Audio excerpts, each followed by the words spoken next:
Good morning students, how are you. बच्चों, आज हम इंग्लिश में करेंगे sound of A.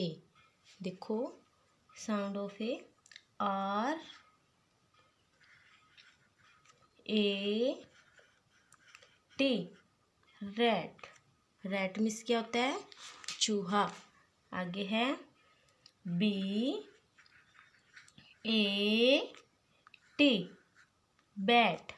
B A T, bat.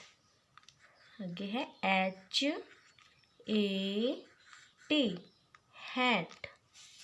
M A T, mat.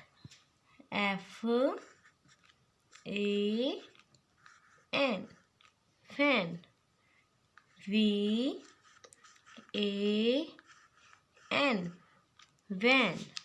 C A P, cap.